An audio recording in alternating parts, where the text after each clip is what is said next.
Shalom adik-adik semua. Apa kabar adik-adik di rumah? Sehat semua, semangat terus, penuh sukacita. Amin. Adik-adik, meskipun kita harus beribadah online sekolah minggu di rumah, tapi Miss berharap adik-adik tetap mengikuti ibadah ya, dari awal sampai selesai nanti. Tetap memuji Tuhan sungguh-sungguh dan duduk manis dengar firman Tuhan. Nah, adik-adik, Miss Silka di sini tidak sendiri. Ada teman-teman sekolah minggu kita. Ada Kak Tisa dari kelas Moses. Dan ada Evelyn dari kelas Joshua. Juga ada Jesslyn dari kelas Joshua juga. Boleh teman-teman di sini lambaikan tangan bersama-sama. Shalom. Puji Tuhan. Hari ini kita mau tinggikan nama Yesus. Kita mau bersorak-sorai, kita mau melompat, kita mau menari buat Tuhan Yesus Kristus. Katakan, Yesus sungguh baik, tiada berkesudahan kasih setiamu Tuhan.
Yesus baik. Puji Tuhan, buat orang bagi Tuhan,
Sebentar lagi tiba saatnya kita akan mendengarkan pujian yang seperti anak panah di tangan pahlawan. Demikian hidupku Tuhan di tangan.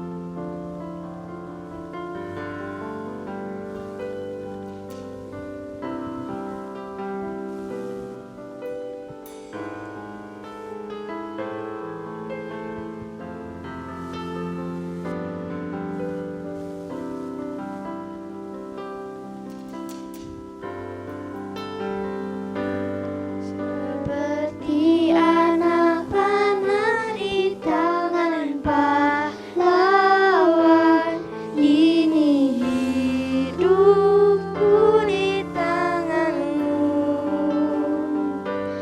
Pakailah aku sesuai rencanamu untuk memuliakanmu. Aku pakailah hidupku jadi alat di tanganmu, oh Tuhan Yesusku. Ini aku pakailah seluruh hidupku untuk menyatakan kasih-Mu.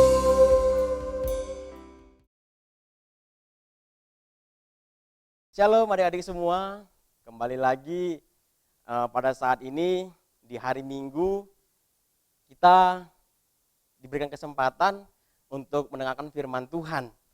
Walaupun kita belum bisa mendengarkan secara langsung, walaupun kita belum bisa mendengarkan bareng-bareng dalam satu tempat, namun dalam rekaman ini pastinya kita bisa bersama-sama untuk mengerti, memahami dan melakukan firman Tuhan dari yang apa kakak sebentar sampaikan. Kita mau sebentar fokus dan mendengarkan dengan baik-baik firman Tuhan yang diberitakan sebentar ini. Kita mau berdoa untuk mengantarkan kita saat mendengarkan firman Tuhan. Mari kita berdoa. Bapa, kami bersyukur buat di hari ini Engkau masih memberikan kami kesempatan untuk kami bisa bersama-sama belajar akan firman-Mu, mendengarkan firman-Mu, bahkan kami memiliki kerinduan untuk melakukan firman-Mu dalam hidup kami. Berikanlah kami Tuhan pengertian, bahkan urapi hamba-Mu ini untuk dapat menyampaikan apa yang menjadi isi hati-Mu kepada anak-anak sekolah minggu ataupun kepada orang tua mereka. Terima kasih Tuhan Yesus, kami persembahkan waktu ini ke dalam tangan Tuhan, biarlah kehendak-Mu saja yang terjadi. Di dalam nama Tuhan Yesus Kristus kami telah berdoa, amin. Di saat ini kita mau belajar bersama-sama tentang satu tokoh, bagaimana kita bisa melihat teladan ataupun apa yang menjadi makna, apa yang menjadi contoh bagi kita, walaupun sedikit kita belum bisa memahami apa yang menjadi temanya, yaitu di sini temanya Daud diurapi menjadi raja.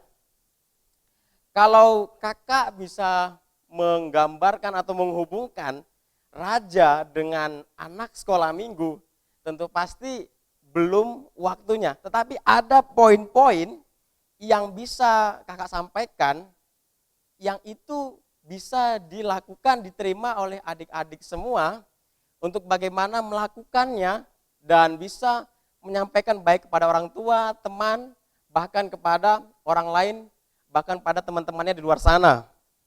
Sebelum kita lebih jauh, kita terlebih dahulu membaca firman Tuhan ini di dalam 1 Samuel pasal yang ke-16 ayat 1 sampai dengan yang ke-13. 1 Samuel pasal yang ke-16 ayat 1 sampai dengan yang ke-13. Kakak akan membacakannya untuk adik-adik semuanya. Perikopnya mengatakan Daud diurapi menjadi raja. Ayat 1, berfirmanlah Tuhan kepada Samuel, berapa lama lagi engkau berduka cita karena Saul? Bukankah ia telah kutolak sebagai raja atas Israel? Isilah tabung tandukmu dengan minyak dan pergilah. Aku mengutus engkau kepada Isai orang Betlehem itu, sebab di antara anak-anaknya telah kupilih seorang raja bagiku. Tetapi Samuel berkata, bagaimana mungkin aku pergi? Jika Saul mendengarnya, ia akan membunuh aku. Firman Tuhan, bawalah seekor lembu muda dan katakan, aku datang untuk mempersembahkan korban kepada Tuhan. Kemudian undanglah Isai ke upacara pengorbanan itu. Lalu aku akan memberitahukan kepadamu apa yang harus kau perbuat. Urapilah bagiku orang yang akan kusebut kepadamu. Samuel berbuat seperti yang difirmankan Tuhan. Dan tibalah ia di kota Betlehem. Para tua-tua di kota itu datang mendapatkannya dengan gemetar dan berkata, adakah kedatanganmu ini membawa selamat? Jawabnya, ya benar. Aku datang untuk mempersembahkan korban kepada Tuhan. Kuduskanlah dirimu dan datanglah dengan daku ke upacara pengorbanan ini. Kemudian ia menguduskan Isai dan anak-anaknya yang laki-laki dan mengundang mereka ke upacara pengorbanan itu. Ketika mereka itu masuk dan Samuel melihat Eliab, lalu pikirnya, sungguh di hadapan Tuhan sekarang berdiri yang diurapinya. Tetapi berfirmanlah Tuhan kepada Samuel, janganlah pandang parasnya atau perawakan yang tinggi, sebab aku telah menolaknya. Bukan yang dilihat manusia yang dilihat Allah. Manusia melihat apa yang di depan mata, tetapi Tuhan melihat hati. Lalu Isai memanggil Abinadab dan menyuruhnya lewat di depan Samuel. Tetapi Samuel berkata, orang ini pun tidak dipilih Tuhan. Kemudian Isai menyuruh Syama lewat. Tetapi Samuel berkata, orang ini pun tidak dipilih Tuhan. Demikianlah Isai menyuruh ketujuh anaknya lewat di depan Samuel. Tetapi Samuel berkata kepada Isai, semuanya ini tidak dipilih Tuhan. Lalu Samuel berkata kepada Isai, inikah anakmu semuanya? Jawabnya, masih tinggal yang bungsu, tetapi sedang mengembalakan kambing domba. Kata Samuel kepada Isai, suruhlah memanggil dia, sebab kita tidak akan duduk makan sebelum ia datang kemari. Kemudian disuruhnya lah menjemput dia. Ia kemerah-merahan, matanya indah dan parasnya elok. Lalu Tuhan berfirman, bangkitlah, urapilah dia, sebab inilah dia. Samuel mengambil tabung tanduk yang berisi minyak itu dan mengurapi Daud di tengah-tengah saudara-saudaranya. Sejak hari itu dan seterusnya berkuasalah roh Tuhan atas Daud. Lalu berangkatlah Samuel menuju Rama. Adik-adik, kalau kita melihat bahkan perikopnya di sini dalam 1 Samuel pasal 16 ayat 1 sampai dengan yang ke-13. Ada beberapa penekanan-penekanan yang disampaikan kepada kita bagaimana kita bisa belajar untuk memahami penekanan ataupun memahami setiap perkataan firman Tuhan dalam kita mendengarkannya. Sebelum itu, kakak mau menjelaskan terlebih dahulu tentang nama Daud ataupun tentang historis Daud, tentang kronologi Daud. Daud dalam bahasa Inggrisnya berkata David. Dalam bahasa Ibraninya Hagiborim, artinya yang tercinta. Ia dari Betlehem, anak bungsu Isai. Dan saat dia menjadi raja, ia berumur 30 tahun. Di dalam 2 Samuel 5 ayat 4. Kemudian di sini adik-adik kita mau belajar bersama-sama. Perikopnya mengatakan Daud diurapi menjadi raja. Bagaimanakah Daud bisa dipilih menjadi raja. Kalau kita bisa melihat dari ayat-ayatnya, tadi dikatakan ada dipanggil anak yang pertama Abinadab, kemudian yang seterusnya, yang adik-adiknya lagi, dan terakhir dipanggil Daud. Berarti di situ dia adalah anak yang paling kecil. Kalau di pikiran manusia, artinya dia adalah seorang yang mungkin tidak dianggap, tidak terlalu dianggap begitu bagi kakak-kakaknya ataupun bagi orang tuanya. Karena dikatakan Isai lupa memanggil Daud dulu untuk bareng-bareng dilihat oleh Samuel. Di situ ada sesuatu yang menjadi mungkin sedikit ragu orang tua kepada Daud ini. Tetapi kita bisa melihat dari ayatnya yang ke-8. Lalu Isai memanggil Abinadab dan menyuruhnya lewat di depan Samuel. Tetapi Samuel berkata, orang ini pun tidak dipilih Tuhan. Kemudian Isai menyuruh Syama lewat, tapi Samuel berkata, orang ini pun tidak dipilih Tuhan. Namun di ayat yang ke-12 ada sesuatu yang di situ. Kemudian disuruhnya lah menjemput dia, ia kemerah-merahan, matanya indah dan parasnya elok. Kalau adik-adik membaca ya, dalam satu perikop ini, pasal 16 ayat 1 sampai dengan yang ke-13, di situ dikatakan Abinadab itu perawakannya yang tinggi. Kalau dari struktur raja pasti gagah perkasa, badannya bagus, ya kan? Apalagi perawakannya elok, gitu. Tapi Tuhan kenapa tidak memilih dia? Yo, tentu pasti dikatakan juga di sini dalam ayat yang ke-7. Janganlah pandang parasnya atau perawakan yang tinggi, sebab aku telah menolaknya. Bukan yang dilihat manusia, yang dilihat Allah, tetapi Tuhan melihat hati. Tentu jelas. Kenapa Samuel sendiri pun bisa goyah pendirian akan firman Tuhan. Kenapa? Karena memang Samuel adalah manusia. Tentu dia lemah. Dia melihat seseorang ini, wow, sepertinya ini nih pilihan Tuhan. Ini nih yang diurapi Tuhan. Tapi Tuhan katakan, tidak, bukan yang ini. Tuhan melihat hati. Dan beberapa hal kita bisa belajar dari Daud. Dia adalah seorang gembala kambing domba. Seorang gembala pasti dia tidak akan pernah meninggalkan kawanan kambing domba dalam hal apapun juga. Bahkan di dalam kitab yang lain, seorang gembala walaupun ada serigala yang datang, dia tetap menjaga. Dia tetap di depan untuk menjaga domba-dombanya. Beberapa hal yang kakak mau sampaikan, kenapa Daud bisa dipilih menjadi raja. 1, di dalam ayat 12, ia kemerah-merahan. Kalau di dalam Alkitab ada 2 yang kemerah-merahan. Yang pertama Esau dan yang kedua adalah Daud. Di situ kita bisa melihat artinya seseorang yang memiliki seperti kesatria. Jadi benar-benar memiliki suatu ciri khas seperti kesatria.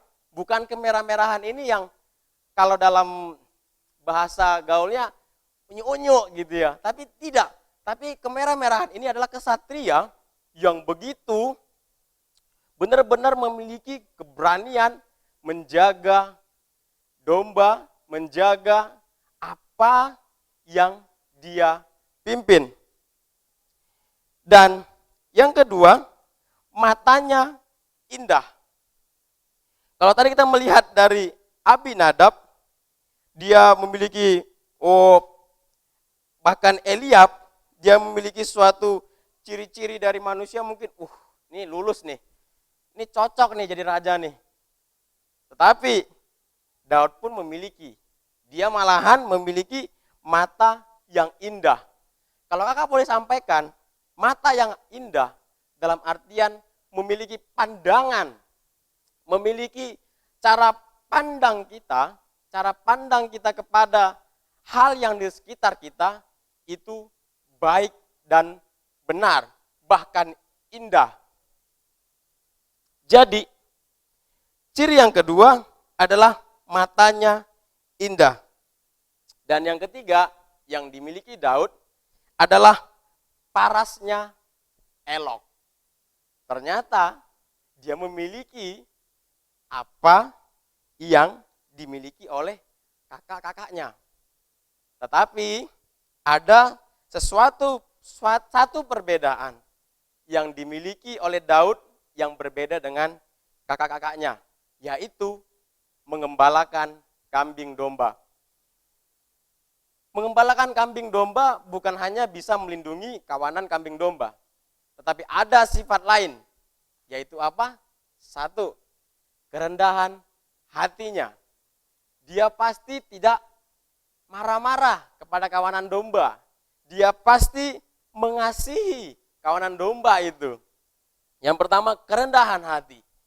Yang kedua, dia sungguh-sungguh dalam mengembalakan kawanan kambing dombanya. Bisa dilihat, dia saat mengembalakan kawanan kambing domba, ada sesuatu yang mungkin berpisah, dia tetap mencarinya untuk bisa kembali berkumpul. Nah, kita sudah membaca, bahkan kita sudah menjelaskan tentang 1 Samuel 16 ayat 1 sampai dengan yang ke-13. Kakak akan menghubungkannya kepada kita yang sekolah minggu, bahkan anak-anak di saat ini. Bahkan firman Tuhan ini juga bisa mengarah kepada orang tua daripada adik-adik semuanya. Yaitu, di sini kita bisa melihat Daud bukan umurnya yang sudah dewasa, tetapi masih muda, bahkan masih terlalu muda. Artinya, adik-adik dipimpin oleh Tuhan, bahkan menjadi pemimpin, itu bukan hanya dikategorikan sebagai raja, tetapi dalam memimpin, bisa memimpin dalam banyak hal. Contoh, bisa memimpin kedua orang tuanya, bisa memimpin kepada mungkin adiknya, kakaknya, ataupun kepada teman-temannya. Tetapi yang menjadi poin penting kalau menjadi seorang pemimpin, itu kita bisa melihat dari Daud sendiri, itu harus rendah hati. Yang kedua, harus sungguh-sungguh dalam kita memimpin sesuatu. Contoh, adik-adik di dalam sekolah melihat teman-temannya yang mungkin ada sedikit kenakalan ataupun ada sedikit yang berbuat jahat kepada teman yang lain. Adik-adik bisa memimpin untuk menegurnya, untuk menasihatinya. Jangan lagi melakukan kejahatan ini. Nah, kemudian bisa dalam hal rumah kepada ayah ataupun ibu. Mungkin di saat di rumah melihat ada pekerjaan yang belum dikerjakan, adik-adik bisa memimpin untuk mengerjakannya, membantu ibu, membantu seorang ibu untuk masak, ataupun saat ayahnya pulang kerja, adik-adik bisa menyapa, memimpin untuk dia memiliki sukacita karena ia pulang dengan letih. Nah, itu yang salah satu yang bisa kakak sampaikan dari seorang Daud yang dipilih menjadi raja, yang kakak hubungkan kita anak-anak sekolah minggu menjadi pemimpin dimanapun kita berada. Dan juga kepada orang tua, adik-adik yang dimanapun sekarang berada, ada beberapa poin juga, yaitu jangan melihat dari fisiknya saja. Mungkin Bapak Ibu melihat anaknya kurang terlalu meyakinkan untuk, wah, ini bisa menjadi pemimpin nantinya. Tetapi ingatlah, dari sini pun Tuhan mengatakan ia melihat hatinya, bukan melihat fisiknya. Jadi pelajaran yang bisa kita dapatkan di hari ini dari pembacaan kita dalam 1 Samuel 16 ayat 1 sampai dengan yang ke-13. Jadilah seorang pemimpin yang dimanapun kita berada, baik kita yang masih anak-anak ataupun kita yang sudah dewasa yang menjadi orang tua. Jadilah seorang pemimpin yang rendah hati, yang sungguh-sungguh, dan yang tentu pastinya yang percaya kepada Tuhan. Demikianlah firman Tuhan di hari ini. Kiranya Roh Kudus yang senantiasa memberikan kita hikmat, bahkan pencerahan dari apa yang kita dengarkan. Mari kita berdoa. Bapa di dalam surga, kami bersyukur untuk hari ini kami telah mendengarkan firman-Mu, belajar bersama firman-Mu dalam kami memahami seorang tokoh Daud, bagaimana ia diurapi menjadi raja. Kami melihat berapa hal penting, biarlah kami tetap terus Tuhan melakukan apa yang menjadi keinginan-Mu dalam kehidupan kami.